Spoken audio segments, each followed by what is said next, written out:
Bueno, aprovechando esta circunstancia que contamos con un personaje tan importante en la política peruana, de hecho, el conductor del programa Hablemos de Política, José Castillo Núñez, quería hacer una suerte de ping-pong, que José me pregunte a mí sobre la realidad de Argentina y yo le repregunte a él sobre lo que está pasando en Perú.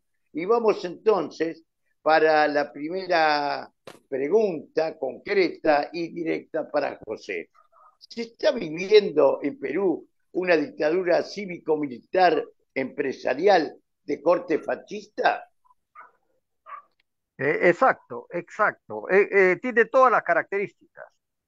Tiene todas las características de un gobierno fascista de corte cívico-militar, una dictadura cívico-militar que está en cierto punto abusando del poder, ha tomado por asalto el poder con ciertas triquilluelas, con ciertas leguleyadas, porque a partir de la Constitución del 79, los militares están sometidos bajo un régimen presidencialista. En la Constitución de 1933 tenían cierta facultad, ¿no?, constitucional para poder dirimir cualquier conflicto, cualquier situación de desgobierno, ¿no? Y cualquier conflicto que pueda haber en el tema de la direccionalidad del gobierno del país, ¿no? Entonces, la constitución del 33 le facultaba, ¿no?, a los militares entrar, ¿no?, y tomar por la fuerza a veces, muchas veces los gobiernos. Eso ha conllevado a que haya muchos golpes militares, como hemos ya sabido, pero a partir de 1979, esa, la constitución, ¿no?, eliminó esa facultad de la constitución. Está el hecho de que en 1995, cuando Fujimori da el golpe de Estado, ¿no?, los militares se sometieron a la constitución presidencialista, ¿no?, y apoyaron el golpe de Estado. En el 2022, el 7 de diciembre de 2022, que se da el golpe de Estado de Pedro Castillo, ¿no?, los militares lo que hicieron simplemente es irse contra la corriente, desobedecer las órdenes, ¿no? Y muy por el contrario, seguir apoyando a según ellos dicen, ¿no?, que respetan la Constitución, pero la Constitución en ningún momento les dice que ellos son dirimentes en los conflictos de poder, en los conflictos de gobierno. La Constitución en ningún momento le dice que el presidente Pedro Castillo está impedido de cerrar el Congreso. Esta es una constitución presidencialista. Es el presidente, tiene el poder absoluto para poder cerrar ese Congreso a pedido de la población. Pero sin embargo, el poder económico, ya sabemos a través de la historia cómo funcionan en los países débiles, ¿no? Ha incidido, vayamos a investigar cómo. Es que ha sometido a los generales para que los generales no solamente apresen al presidente sin haber sido, ¿no?, a través del Congreso, sin habérsele quitado la inmunidad presidencial. Más Exacto, aún, exacto.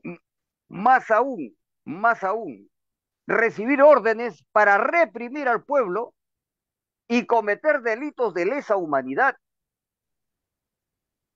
Nadie puede Real, negar las matanzas, las cerca de 80 y cerca de 100 muertos que hay, que han sido muertos deliberadamente, y ahí están las imágenes que en el siglo XXI, en el siglo de la tecnología y de los celulares, no puede quedar oculto estas artes, viles artes de represión del siglo XIX, ni siquiera del siglo XX, pero hemos seguido arrastrando esta historia de fascismo desde el siglo XIX, siglo XX, llegamos al siglo XXI y se sigue con estas malas artes que pensábamos nosotros ya estaban superadas, ¿no? Tipos de gobierno dictatoriales, fascistas, asesinos. Qué bueno, Adelante. qué claro tu concepto, José Castillo Núñez, sobre todo porque en la Argentina pasó algo muy parecido. La dictadura militar argentina, fascista, la junta militar, tomó el mismo criterio, sin que nadie lo autorizara, asumió la suma del poder público e inventó una triquiñuela jurídica con algo que ellos llamaron estatuto Revolución Argentina, que en lo que tradicionalmente se llama la pirámide kelseniana, los militares se la ubicaron supraconstitucionalmente, arriba del vértice de la constitución, de esa creación intelectual kelseniana, y pretendieron gobernar con total impunidad y justificando un brutal asesinato masivo, un brutal genocidio en la Argentina. Hoy, en la Plaza de Mayo, todos los organismos de derechos humanos se reunieron para hacer una suerte de homenaje a esa clara oposición, para expresar el nunca más, para que nunca más se produzca ni en la Argentina ni en los demás países latinoamericanos esta violación flagrante de los derechos humanos. Y bueno, de alguna manera también se vivió como especial atención esto, porque en Argentina se está viviendo una situación donde hay prácticamente una proscripción política de la vicepresidenta de Argentina, me estoy refiriendo a Cristina Fernández de Kirchner. Hablan de lofer, hablan de falsas acusaciones, algo así pasa también en Perú, ¿verdad, José? Bueno, exacto, eso es lo que pasa cuando los países no tienen organizaciones débiles, es una nación débil donde se le ha desnaturalizado el concepto de lo que es una nación, ¿no? Una nación es un conjunto de personas con un país y una organización social.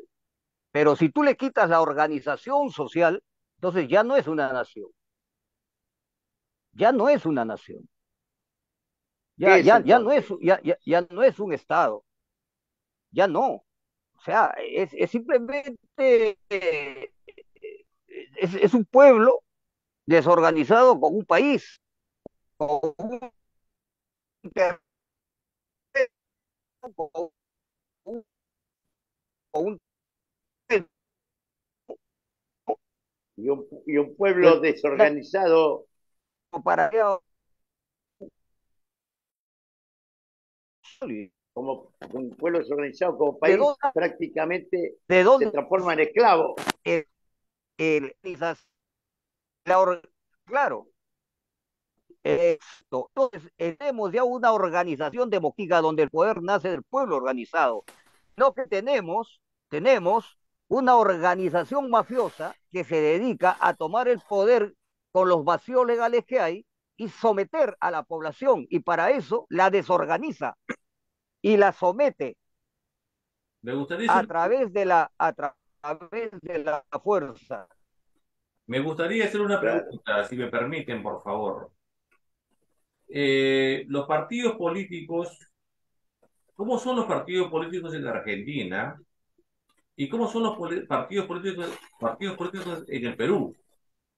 Porque normalmente los partidos políticos han sido creados para poder justamente servir a un país. Pero pongo esa pregunta en la mesa, perdón la interrupción. No, me parece brillante tu participación porque evidentemente este sistema de pesos y contrapesos determina que la ley de partidos políticos debe contribuir con el engrandecimiento de una nación desarrollada y no en su destrucción. Porque si cada partido político que asume el poder toma decisiones injustas, compromete al futuro presidente que se queda con el país totalmente destruido. Y bueno, las acusaciones son múltiples, tanto el peronismo acusa a Macri de haber endeudado el país totalmente, como ahora, ante la posibilidad de una reelección de Juntos por el Cambio, acusa también al peronismo de la política que Massa, me estoy refiriendo a Sergio Massa, está llevando a cabo con el Fondo Monetario Internacional. ¿Qué está pasando allí en Perú? En el Perú es lo mismo. En el Perú pasa exactamente lo mismo.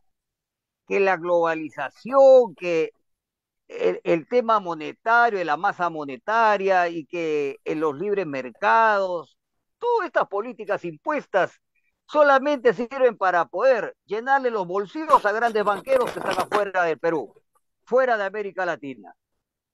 ¿Y cuál es su transición? Es a través de la Reserva Federal. Porque hay que decirlo bien claro.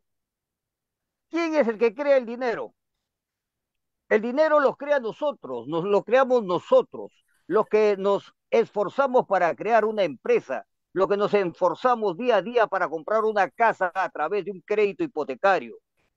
Cuando nosotros le pedimos $20,000 a un banco para poder comprarnos una casa o pagar la inicial de una casa, ese dinero llega hasta la Reserva Federal.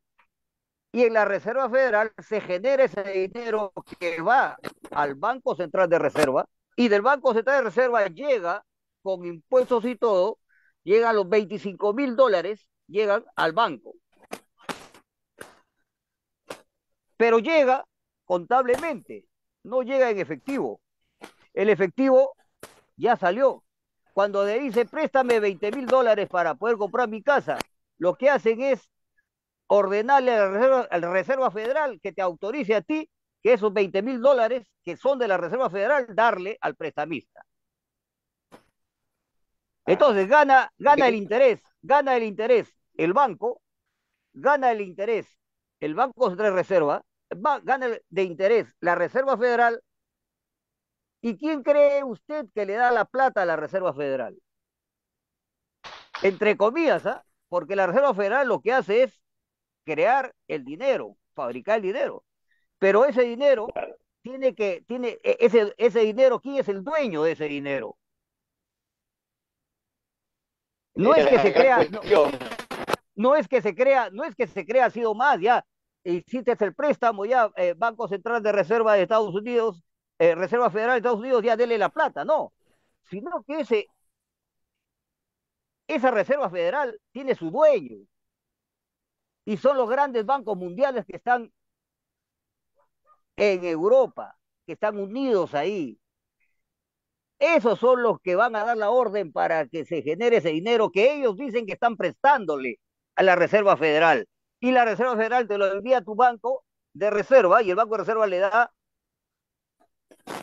al banco que te va a prestar la plata a ti, donde tú vas a tener que devolver esa plata, que ya se generó esa plata. Ese dinero ya se generó, tú lo generaste, tú ordenaste que se genere. Entonces, tú ya vas a pagar $20,000, vas a pagar $30,000 con intereses y todo, porque los intereses van por encima del 50%. Tú sabes, Pepe, Entonces, eso es lo que pasa en América Latina y es lo que pasa en Argentina. Pepe, vamos a ir a una pausa para que el estudio central haga una Adelante, adelante, ya adelante. volvemos. El poder lo tiene usted.